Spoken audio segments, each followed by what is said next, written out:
So I'm very excited to be here. Today I will talk about the story of ORAM and how it evolved from theory to large-scale deployment. So I co-founded a small startup company. We are called Oblivious Labs, and we are developing open source for Oblivious algorithms. Basically, if you are interested, you may want to take a look at our GitHub open source project. This is our logo. It's like the lock is like O, and this is O Labs, right? The O and with the L inside, but it's also a lock, so it's very secure. Okay. So first, I will tell you what ORAM is. Maybe many of you are already familiar with ORAM, but for those who aren't familiar, don't worry. I will tell you what ORAM is. And in fact, I will motivate ORAM with a non-blockchain example. I will actually talk about signals deployment. And then we will try to construct an ORAM scheme together. It turns out ORAM schemes, they're not like heavyweight crypto. They're just like simple data structures. So hopefully I can explain to you exactly how ORAM works in this short talk. And at the very end, I will talk about some more applications and what our company has been working on. Okay. So let's see why Signal wants ORAM. So Signal is this encrypted messenger app, right? So if you install Signal, Signal will ask you to upload your address book, and with the goal of finding your friends. So basically, let's say Andrew uploads his address book, and Signal finds out his friends and connects Andrew with his friends. But the problem is you might be worried about the secrecy of your contacts. So you may not want to share it with the server. Okay, so as we know, Signal wants to offer privacy, right? And here's a strawman solution. How does it work? Imagine the Signal server has some trusted hardware like Intel SGX. And this trusted hardware is going to create a hardware sandbox. Everything is encrypted, like your query, the answers, they're all encrypted. The data stored on disk is also encrypted. And the only place where things get decrypted is inside this hardware enclave.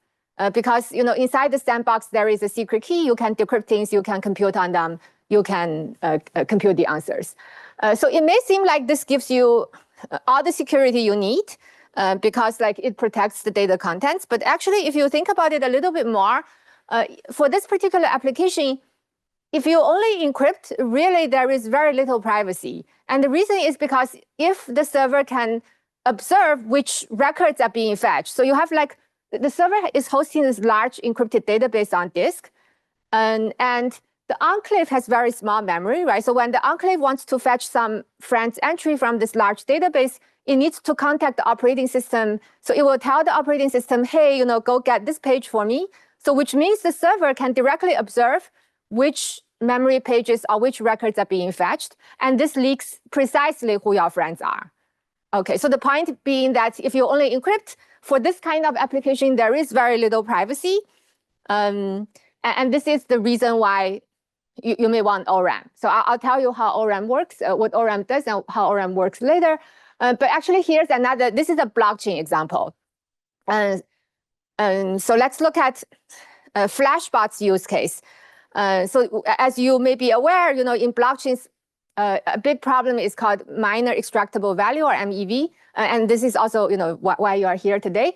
And we want to build something called private order flow, meaning ideally when you submit your transactions, the block builders, the intermediaries, they cannot see the transactions until the block is built.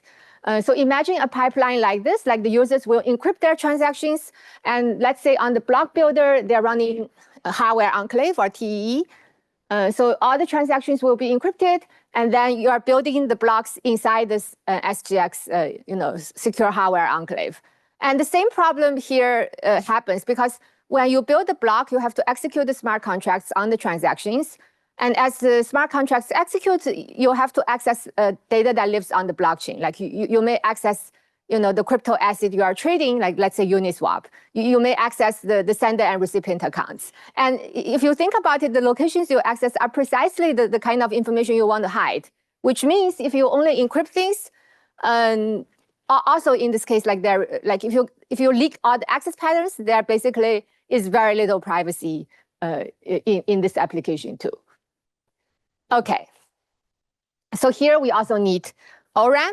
And the question ORAM solves is following. So can we provably hide access pattern, but without too much cost? Okay, so let's go back to signal story. The first solution they came up with is just like simple linear scan. So this is a naive solution. Let's say with every query, I will scan the whole database to find the answer. And of course, this doesn't leak my intention because the server cannot see which entry is matched. The drawback being this is hugely expensive. Signal's database has more than 1 billion records, right? So in some sense, this is kind of silly. I mean, they improved this slightly. They are using batched linear scan, which means they make a single linear scan and serve a batch of requests within this single scan. The overhead is linear, where n is the database size and beta is the batch size. And because it's so expensive, back then they needed 500 servers to serve all the load. So now we are in, we're in 2024 now, but in 2022, Signal realized, oh, okay, maybe we don't want to use the linear scan solution, and instead they implemented ORAM. And more specifically, they implemented Path ORAM, which is a scheme that we published back in 2013. So actually, Hilbert, who's in the audience, is also a co-author of the journal version of the paper. He helped us improve the proofs. So with Path ORAM, from linear overhead, we can get down to log squared overhead. And even though theoretically it's log squared, I want to mention these two logs are not equal. Like one of them has base 2, and the other has a very large base. So the log with the very large base is really like 2 or 3 in practice. So really, Path ORAM behaves like log n in practice rather than log n squared. And with Path ORAM, they cut from 500 servers to 6 servers, so they save like 100x in their operating costs. Okay, so at this moment, I hope I've motivated why we need ORAM, and we can try to together construct an ORAM scheme together. And before that, let me just quickly explain what ORAM is. So ORAM was first invented by Goldrick-Ostrovsky back in the 1980s. But back then, the schemes were theoretical. They were not practical at all. So ORAM is an algorithmic technique that lets you provably hide access patterns. And the security is as strong as encryption. Like basically nothing is leaked. And behind the scene, what is going on is that you are permuting the data blocks in memory and you keep shuffling them as you access the data. So we'll see a scheme that solves this problem. And this is kind of the abstraction. Like if you think of ORAM as a box, the inputs are the logical requests, and every logical request is either I want to read some logical address or I want to write to some logical address. And it will translate each logical request into a bunch of physical accesses. Okay, so the overhead is like if, let's say, one logical request gets translated in this case to 5 physical accesses, we say the overhead is 5. The security requires that no matter what your the input logical requests are, the output, the physical accesses should be indistinguishable. Okay.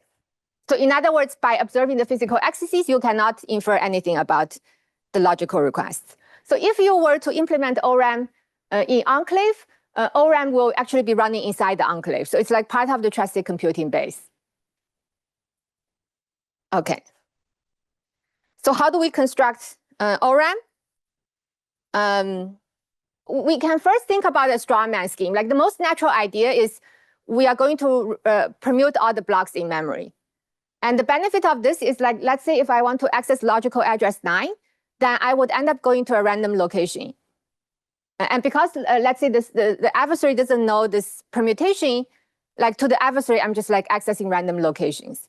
So it may seem like this gives you some security. Indeed, it does give you some kind of security, but unfortunately, what you get is only one-time security, meaning that if you access every block only once, then it's fine, it's secure, because every access will just go to a random distinct address. However, in most scenarios, like you are not going to access each block only once.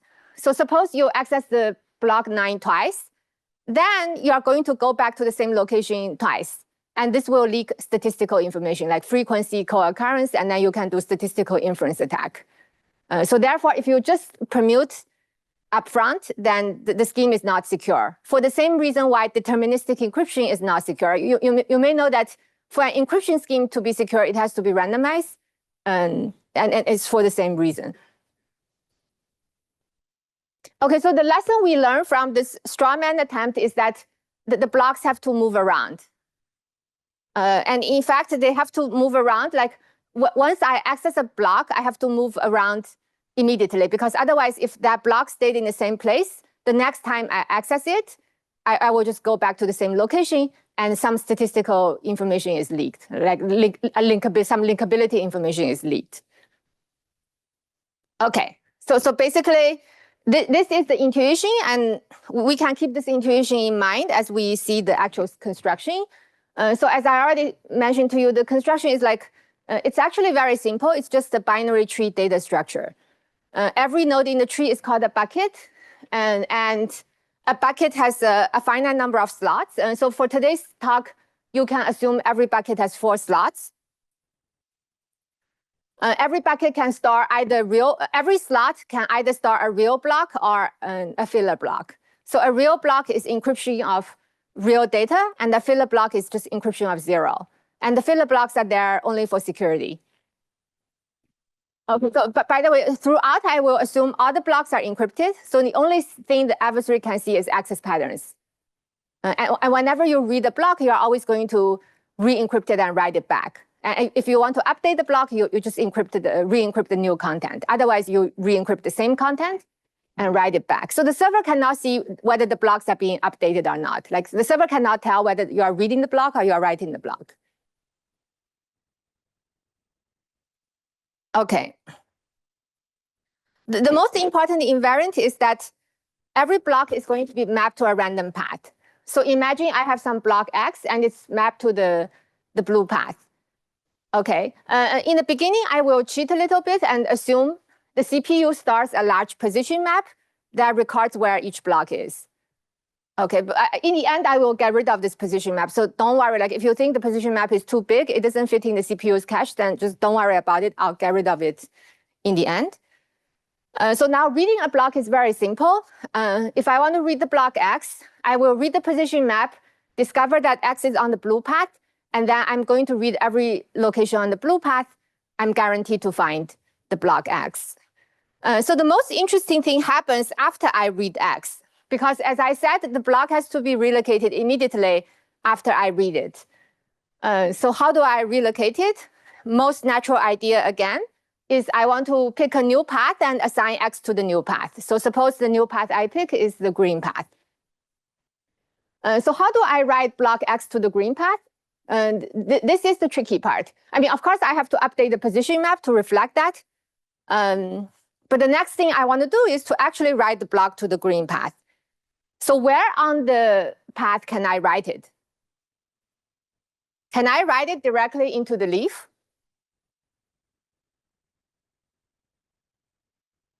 Yes or no? Yes, it is dangerous. You're right. Okay, so it sounds dangerous and it is dangerous. And why is it dangerous? It's because if I write it directly to the leaf, I disclose the choice of the new path. So imagine the next request is for the same block. Then I would end up going back to the green path, right? So the server can see, oh, you wrote something to the green path and now you're accessing it again. Likely you're accessing the same block. So this is not okay because this discloses the choice of the path. For the same reason, you don't want to write to any of these internal nodes because all of them will leak some partial information about the choice of the new path. So what we want to do is to write it to the green path without leaking what is my choice of new path. So the only place that is safe is the root bucket. I can always write it into the root because the root is on every path. It doesn't disclose what is the choice of the new path. I mean, of course, there is a problem. I cannot keep writing things into the root because it will become full very quickly. I'll deal with that problem. But at this moment, I want to say the security of the scheme, like suppose we don't have the overflow problem, then the security of the scheme is trivial to prove. And because every request, I will just access a random path and the choice of the path has not been disclosed before, right? And the only problem that's left to solve is I cannot keep doing this because the root will become full. So I have to deal with the overflow problem.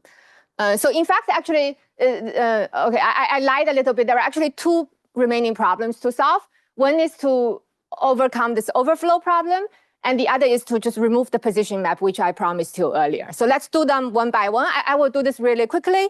The overflow will be solved by a maintenance process called eviction. And the eviction, basically, the goal is to move the blocks towards the leaves to avoid overflow. And the question is, how do we design this eviction process? Like, there are two conflicting goals. One is, like, I don't want to spend too much work. If I spend a lot of work doing the eviction, the cost when amortized to each request will be too high. So I want to keep the cost low. But on the other hand, I don't want to spend too little work. If I spend too little work, then it's not enough to avoid overflow. Okay.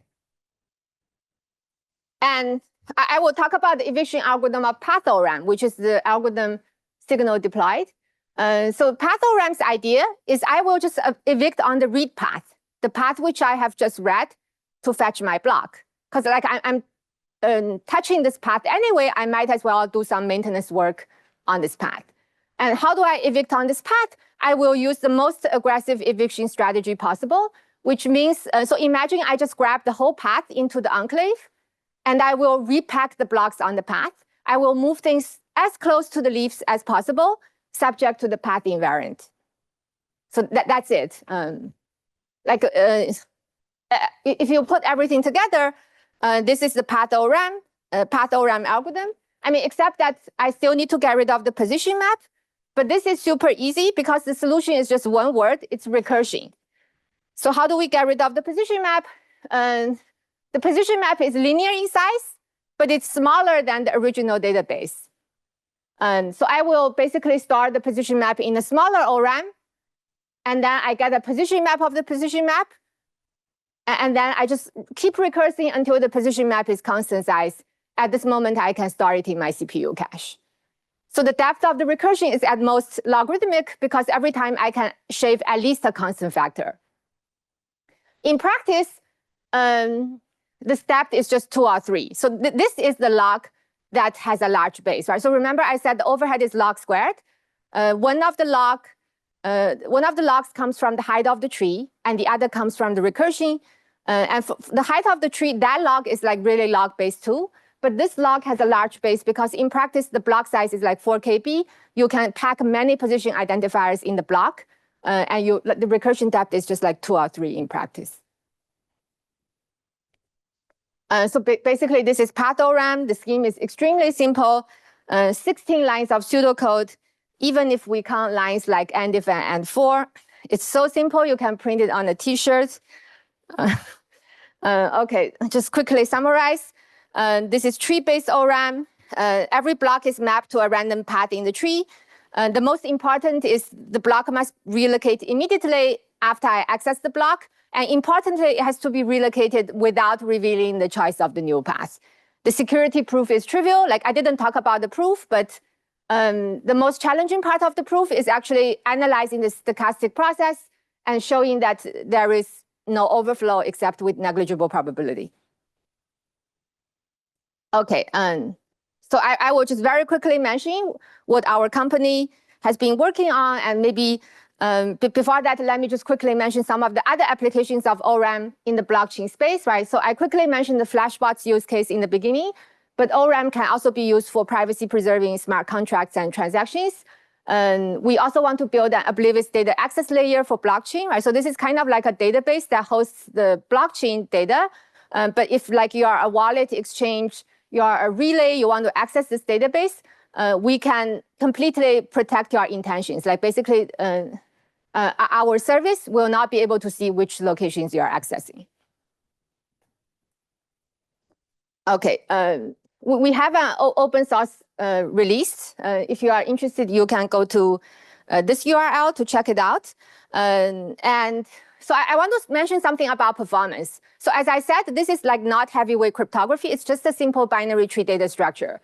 So the overhead is very, very low. There's almost no overhead.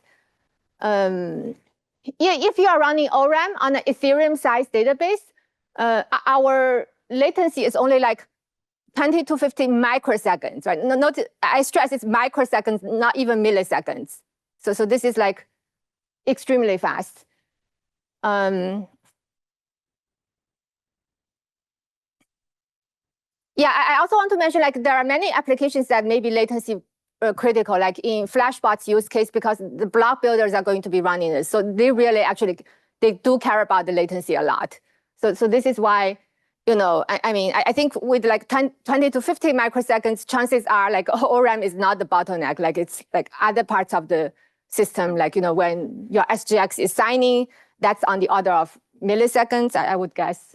So this is unlikely going to be the bottleneck in the whole system. Our company also wants to build Oblivious STL, right? So right now, the open source release, if you go to the webpage, it contains an Oblivious key value star, which is the abstraction that Signal uses. It's also like the same abstraction for most of the blockchain applications. So what's the purpose of the Oblivious STL? So Oblivious STL is a Oblivious counterpart of the standard, you know, maybe if you are familiar with C++ STL, you can think of it as a Oblivious counterpart of that. And the point being that if you want to run some of these common algorithms like data structures, map, set, priority queue, range query data structure, you know, sorting, shuffling, if you want to run common graph algorithms, the best way may not be to take your non-private algorithm and compile it directly with ORAM. Because oftentimes, if you can design customized Oblivious algorithms for these tasks, you can save even additional log n factor.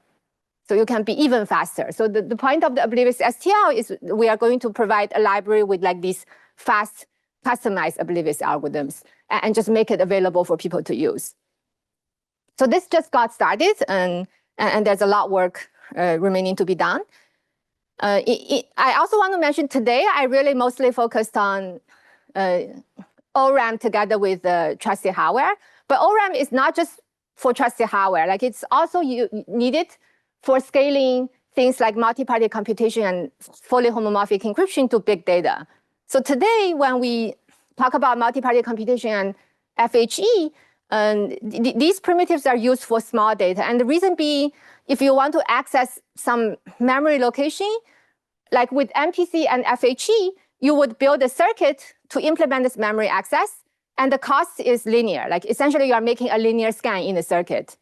And this is not going to go very far, right? Like as I told you, like with Signal, they cannot even afford to make a linear scan in clear text, but this is like making a linear scan inside the FHE and MPC. So if you want to get rid of this linear memory access overhead, it's the same. You need to have ORAM-based MPC and ORAM-based FHE. So in the medium term, we also want to build practical techniques for like ORAM-based MPC and FHE. And we want to develop programming language techniques to help help programmers develop Oblivious algorithms. Like for instance, we can use compilers and type system to not only help us make sure our implementations are indeed Oblivious programmatically, but we can also make optimizing compilers that take a look at your source code, and the compiler can intelligently figure out, oh, you know, for this part of the code, you need ORAM. But for this other part of the code, your accesses are safe to reveal, so you don't need ORAM for like, you know, these arrays. Okay, so this is our company's vision and agenda. So just to wrap up, you know, do you need an ORAM? If you are doing encrypted computation on big data, chances are, you know, no matter with trusted hardware or MPC, chances are you need ORAM. And if you come to Pittsburgh, you'll notice that in many of the coffee shops, they carry this ORAM donut. It's delicious. So if you come to Pittsburgh, I will buy you an ORAM. Thank you.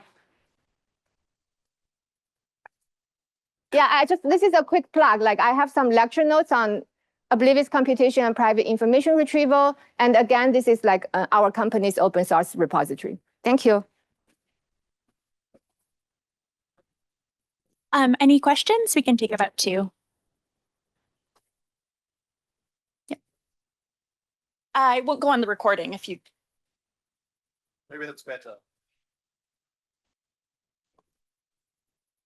Hi, Professor. Thanks for the talk. I was just curious, what determines the size of the blocks in your tree structure? Is that just the size of a memory page, or? Are you asking what is a block? Yeah, I guess block is like, I'm assuming block is the atomic unit of access. So for the case of SGX, indeed, it is a memory page. Okay. From the perspective, like if you are worried about the operating system, right? Like basically you are fetching, whenever you need to do a page swap, you need to go to the operating system and say, oh, hey, give me this page. So there, the block size is the page size. It's like 4 KB.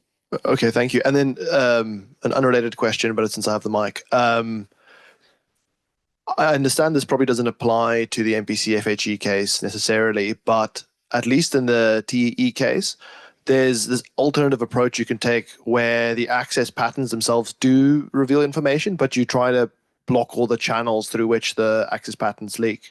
So if you have a TEE structure where the operating system or untrusted code doesn't have access to the access patterns, and maybe you protect the memory bus if you want physical attackers to be protected against as well. Do you think that's a reasonable approach, I guess more on the hardware level? I think this would require a change to the underlying architecture, because today, like, if your data is living on disk, and if you want to fetch the data from disk to memory, you need to make a page swap, and the operating system needs to help you with that. If you modify the underlying architecture, it might be possible to like, I mean, one way is like, for instance, Intel could just implement ORAM in their CPU, and then the software doesn't have to worry about it. And actually, this is exactly why people were interested in ORAM in the first place. Like back in the 1980s, when architects were designing secure processors. So like today's Intel SGX, like in the research community, it was like first being researched in 1980s. And back then when they were designing the secure processors, they actually wanted ORAM. It's just like there was no scheme practical, so they knowingly like left it as a leaky channel.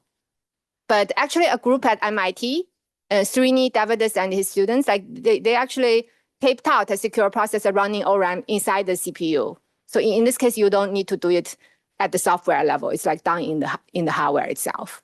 Okay, thank you. Which is maybe what you mean by like a protected memory bus. Yeah, I guess there's multiple ways of protecting a memory bus, right? But yeah, that answers my question. Thank you. Thank you. Yeah.